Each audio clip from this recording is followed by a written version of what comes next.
Dear student, स्वागत है आपका जेई केमिक्स में। आईआईटी 2026 की एग्जाम की प्रिपरेशन कर रहे हैं और ये आपको अभी भी केमिस्ट्री में डर लग रहा है तो यहाँ पे आपके लिए पूरा रोड मैप लेके आए हैं। आपको 60 ऑफ 60 मार्क्स के लिए आईआईटी का आपको एक एक चीज़ बताया जाएगा कि आपको कैसे करना है। तो उसके पहले अगर आप हमारे चैनल पर नए हैं तो चैनल को अभी सब्सक्राइब कर लीजिए, साथ ही बेल आइकन दबाना बिल्कुल ना भूलें। तो अभी जितने भी बच्चों ने जेई का एग्जाम दिया है उनका रिजल्ट बहुत खराब आया है। जिनके भी नंबर लेस देन 80 आए हैं यहाँ पे और उनको लग रहा है कि उनको अभी भी बीटेक करना है किसी अच्छे कॉलेज से, तो आइजस में आपको बीटेक की अच्छी अपॉर्चुनिटी मिल जाती है और आपको यहाँ पर लग रहा है कि हम इसकी केमिस्ट्री कैसे करें। अगर आप जेई के एस्पिरेंट और आपको आईआईटी की प्रिपरेशन करनी है तो yes you can do it, आप अच्छे से प्रिपरेशन कर सकते हो। ये भी एग्जाम आपका सीबीटी बेस होता है, सेम आपके जेई के जैसे होता है। यहाँ पे आपको 15 क्वेश्चन मिलते हैं इस सब्जेक्ट, यानी कि यहाँ पे आपको केमिस्ट्री में भी 15 क्वेश्चन देखने के लिए मिलेंगे। यहाँ पे भी आपको +4 -1 की मार्किंग होती है और सेम आपका पैटर्न होता है। अब यहाँ पे देखते हैं, हम लोग कुछ क्वेश्चन की बात करते हैं कि बच्चों के दिमाग में क्वेश्चन आता है कि मैम क्या जेई और आईआईटी एकदम सेम क्वेश्चन देता है। तो देखो क्वेश्चन आपके यहाँ पे देखिए अप्रोच सेम है, सब कुछ, बस करने का तरीका थोड़ा डिफरेंट हो जाता है। अब यहाँ पे देखेंगे जेई 2025 और आईआईटी 2025 में यहाँ पे भी आपको क्वेश्चन पूछा गया है डायपोल मोमेंट पे और यहाँ पे भी आपको क्वेश्चन दिया हुआ है डायपोल मोमेंट पे। तो देखो आपको आईआईटी 2025 और 2025 में दोनों में सेम क्वेश्चन पूछा गया है। ऐसे ही अगर आप नेक्स्ट क्वेश्चन देखते हैं, यहाँ पे आपको बोला गया है लुईस डॉट स्ट्रक्चर पे यहाँ पे आपको स्ट्रक्चर बनाना है और उसका एंगल बताना है। सेम वही क्वेश्चन यहाँ पे भी आपको दिया हुआ है लुईस डॉट स्ट्रक्चर का। क्वेश्चन पे आपको सेम कॉन्सेप्ट पूछा गया, बस पूछने का पैटर्न चेंज किया गया है। जेई में थोड़ा आपको टफ तरीके से पूछा गया और यहाँ पे आपको इजी वे पे पूछा गया है। अगर आप नेक्स्ट क्वेश्चन देखते हो तो यहाँ पे भी आपको दिया हुआ है आयोनाइजेशन पोटेंशियल, यहाँ पे आपको बताना है और सेम यहाँ पे भी आपको बताना है आयोनाइजेशन पोटेंशियल। तो आपको देखिए दोनों में क्वेश्चन सेम आते हैं। ये आपको 2026 में आया है और ये देखो यहाँ पे 2020 में आपको पूछा गया है। तो नाउ अब बच्चों का क्या क्वेश्चन आता है कि मैम अगर हमको लग रहा है कि हम इसको कर सकते हैं तो क्या राइट डायरेक्शन क्या होगी प्रिपरेशन की, व्हाट डू प्रैक्टिस, हम क्या प्रैक्टिस करें आईआईटी के लिए, चैप्टर वाइज वेटेज क्या होने वाला है। तो देखिए स्टार्ट करते हैं, हम हमारे आगे बढ़ते हैं। दिया है मस्ट फॉर आईआईटी एग्जाम, तो आईआईटी एग्जाम के लिए आपको क्या क्या करना चाहिए इसको आप लोग केयरफुली सुनिए। सबसे पहले क्या होता है, आपको यहाँ पे सिर्फ चैप्टर को नहीं पढ़ना है, सिर्फ चैप्टर्स को आपको नहीं पढ़ना, क्योंकि आपने जेई का एग्जाम दिया है, आपका बेसिक पूरा अच्छे से क्लियर होगा। तो चैप्टर्स को कंप्लीट करने के साथ साथ यहाँ पे आपको कॉन्सेप्ट को और अच्छे से कनेक्ट करना है, क्योंकि आपको आईआईटी में बहुत ज़्यादा कॉन्सेप्चुअल क्वेश्चन भी डायरेक्ट पूछे जाते हैं। तो यहाँ पे आपको कॉन्सेप्ट को कनेक्ट करना है। रिएक्शन को एज यूजुअल आपको रिएक्शन जो आप लोग रटने बैठ जाते हो, रिएक्शन को बिल्कुल नहीं रटना है। रिएक्शन से बहुत अच्छे क्वेश्चन आते हैं, तो रिएक्शन को रटना नहीं है। क्या करना है आपको, इसको बहुत अच्छे से स्टोरी टाइप आप समझ लो इसको, कि इसके बाद अच्छे इसको ये करेंगे, इसके बाद इसको ये करेंगे, कब क्या होता है, वाई एंड व्हाट हैपेंड, आपको इसको अच्छे से समझना है। ऑलवेज थिंक स्टेप, हमको मैकेनिज्म का स्टेप समझना चाहिए। हर क्वेश्चन के बाद आपको देखना है, हर क्वेश्चन के बाद आपको यहाँ पे देखना है कि इसमें आपने कॉन्सेप्ट क्या समझा, मेन कॉन्सेप्ट क्या था। ये नहीं होता कि आप बस आपने कोई भी क्वेश्चन आया आपने क्वेश्चन कर लिया हो गया, आप उसको इंटर रिलेट करो कि हाँ इसमें कॉन्सेप्ट क्या है, मैं इसमें और अच्छा क्या कर सकती हूँ। एक क्वेश्चन को आपको 2 से 3 तरीके से करने की अप्रोच भी वहाँ पे लगानी चाहिए। जैसे आप यहाँ पे फिजिकल केमिस्ट्री करते हो तो उसको देखिए कि आप इसमें और क्या कर सकते हैं कि वो और ज़्यादा ईजी हो जाए। केवल ऐसा नहीं होता कि आप बस सोल्यूशन देखा और उसको करना शुरू करा। नेक्स्ट आगे आता है, यहाँ पे आपको क्या करना चाहिए, यहाँ पे आपको मिक्स क्वेश्चन करने चाहिए। रियल आईआईटी लेवल के यहाँ पे आपको मिक्स क्वेश्चन करने चाहिए, क्योंकि जेई में क्या होता है आपके टफ क्वेश्चन आते हैं, जेई में आपके टफ क्वेश्चन आते हैं, बट आईआईटी में क्या होता है क्वेश्चन टफ नहीं होता है, मॉडरेट होते हैं, बट कॉन्सेप्चुअल लेवल ज़्यादा हो जाते हैं। यहाँ पे कॉन्सेप्ट ज़्यादा क्लियर होने चाहिए एज कम्पेयर टू जेई, जिसमें बच्चों को बहुत ज़्यादा प्रॉब्लम होती है। तो अब आता है आपको चैप्टर वाइज वेटेज एनालिसिस। तो यहाँ पे आपको चैप्टर वाइज वेटेज एनालिसिस मिलने वाला है, जिससे कि आपके सारे डाउट क्लियर हो जाएंगे।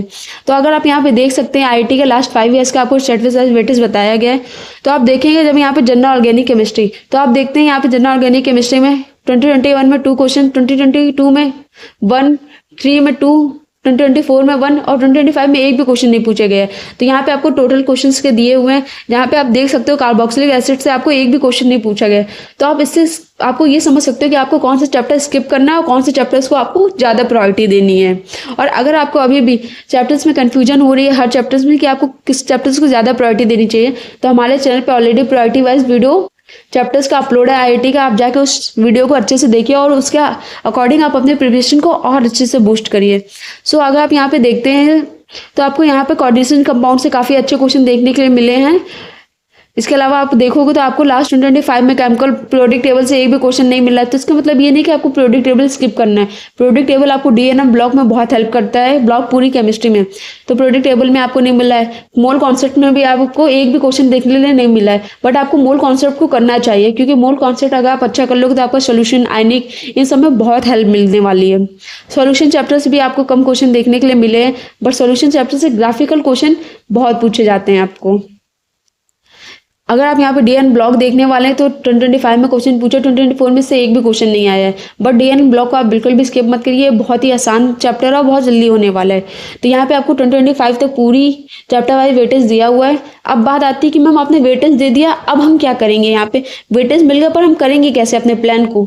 तो यहाँ पे आपके लिए 30 डे चेकलिस्ट लेके आए हुए हैं। यहाँ पे आपको 60 ऑफ 60 मार्क्स लाने हैं। सबसे पहले आपको यहाँ पे क्या करना है, सारे चैप्टर्स को आपको या तो आपको ये प्रिंट करवा लेना है, या फिर आप इसको अपनी कॉपी में बना सकते हैं।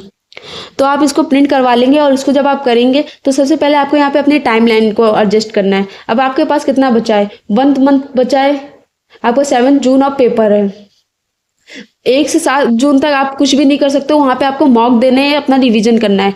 पूरा मई आप क्या कर सकते हो? यहाँ पे 30 डे पे आप मई पे क्या कर सकते हो? तो आपके लिए टाइमलाइन यहाँ पे आप अपने अकॉर्डिंग सेट कीजिए कि आपको किस चैप्टर्स में कितनी प्रॉब्लम होती है। उसके अलावा जैसे मैं होती तो मैं आपकी जगह क्या करती, मैं जनरल ऑर्गेनिक केमिस्ट्री को 1 से 2 दिन देती, पीरियोडिक टेबल को 1 दिन देती, मोल कॉन्सेप्ट को 1 दिन देती, केमिकल बॉन्डिंग को 1 से 2 दिन देती, हाइड्रोकार्बन को 1 दिन देती, एटॉमिक स्ट्रक्चर को 1 दिन देती, कोऑर्डिनेट कंपाउंड को 2 से 3 दिन देती। तो ऐसे आप अपने अकॉर्डिंग टाइमलाइन को एडजस्ट करिए। फिर आपको इसमें करना क्या है, सबसे पहले तो आप आईटी के लास्ट 5 ईयर्स के क्वेश्चंस को करिए, और जैसे जैसे आपका होता जाए, जैसे आपका जीओसी का हो गया तो उसमें टिक करिए, आगे बढ़िए। इससे आपको पता चलता रहेगा कि आपकी प्रिपरेशन कितनी अच्छी चल रही है और आपने कितना क्या यहाँ पे कर लिया है। और अब आपको यहाँ पे क्वेश्चन आ रहा है कि मैम 5 ईयर्स के क्वेश्चन अगर हमको मिलेंगे कहाँ पे, तो आपको जेई केमिक्स में यहाँ पे आपको आईटी के लास्ट ईयर्स के सारे 5 ईयर्स के पीवाईक्यू मिलने वाले हैं, और इसका लिंक डिस्क्रिप्शन पे लगा है, तो आप सारे क्वेश्चंस को वहाँ से कर सकते हैं। अब नेक्स्ट क्वेश्चन आता है कि मैम जेई 2026 आपने यहाँ पे क्यों लिखा है? तो देखो, आईटी के क्वेश्चन आप करने, आईटी में इतने ज़्यादा क्वेश्चन नहीं आते हैं, आप यहाँ पे देख सकते हैं। बट अगर आपको और ज़्यादा कॉन्सेप्ट क्लियर करने हैं, आपको यहाँ पे प्रैक्टिस करनी है, तो आप क्या कर सकते हो, यहाँ पे जेई के क्वेश्चन लगाइए। जितना आप जेई के क्वेश्चन लगाओगे ना, उतना आपको थोड़ा टफनेस के और आपके कॉन्सेप्ट अच्छे से क्लियर हो जाएंगे। तो यहाँ पे आप जैसे ही इस पूरे उसको खत्म कर लेते हैं ब्लॉक को, वैसे ही आप यहाँ पे जेई के क्वेश्चन लगाना शुरू करिए। फिर आता है एनसीईआरटी का पोर्शन। अब यहाँ पे आपको एनसीईआरटी सारे चैप्टर्स की नहीं पढ़नी है, कुछ मोस्ट इंपॉर्टेंट चैप्टर्स की पढ़नी है। यहाँ पे जैसे आपको यहाँ पे पीरियोडिक टेबल की एनसीईआरटी पढ़ लेनी चाहिए। केमिकल बॉन्डिंग में आपको जो भी ब्लॉक वाले क्वेश्चन जहाँ पे भी आपको दिया हुआ है, यहाँ पे आप जब एनसीईआरटी खोलो तो वहाँ पे आपको ग्रीन या फिर येलो बॉक्स में जो भी आपको इन्फॉर्मेशन दी जाती है उसको आपको कंप्लीट करना है। कोऑर्डिनेशन कंपाउंड में जैसे आपका होता है, जितना भी कलर वाले कंपाउंड है उनको अच्छे से पढ़ लेना है। थर्मोडायनेमिक्स में आपको ग्राफ्स अच्छे से कर लेने हैं। तो इसी तरीके आपको केवल इंपॉर्टेंट चैप्टर्स की एनसीईआरटी करनी है। फिर आता है आपका ग्राफिकल पोजीशन। तो ग्राफिकल पोर्शन में आपको फिजिकल केमिस्ट्री में तो सारे ग्राफ कंप्लीट करने हैं, क्योंकि आपका सोल्यूशन से, थर्मोडायनेमिक्स से, केमिकल काइनेटिक्स से, इक्विलिब्रियम से, इससे आपको डायरेक्ट यहाँ पे ग्राफिकल क्वेश्चन पूछे जाते हैं। और जब आप इस टाइमलाइन में इतना कंप्लीट कर लेते हैं, उसके बाद आप देखिए आपको फिर से यहाँ पे रिवीजन करना है। आप 1 दिन में लिए बैठिए, आप क्या कर सकते हो, जीओसी लिया, रिवीजन किया, उसके पीवाईक्यू कर लिए, उसके बाद आपने पीरियोडिक टेबल लिया, रिवीजन किया, देन तुरंत पीवाईक्यू कर लिए। तो अगर आप इतना कर लेते हो तो आपको 60 ऑफ 60 मार्क्स लाने से कोई नहीं रोक सकता है। बस इसको आप लोग को पूरा एक बैठ के अच्छे से करना है। ये नहीं कि एक दिन किया दूसरे दिन नहीं किया, इसको प्रॉपर अच्छे से आपको करना है। ना हुआ वो आपके दिमाग में क्वेश्चन आता है कि ये सब चीज़ें आपको मिलेगी कहाँ पे? तो ये सब चीज़ें आपको हमारे टेलीग्राम चैनल पे जेई केमिक्स पे आपको मिल जाएगी, जिसका लिंक भी हम डिस्क्रिप्शन में डाल देंगे। वहाँ पे आपको ये पूरा चार्ट चेकलिस्ट मिल जाएगी। साथ में यहाँ पे आपको आईटी 5 ईयर्स के आपको सारे पीडीएफ फॉर्म मिल जाएंगे, जिसको आप लोग क्वेश्चन को खुद से भी सॉल्व कर सकते हैं।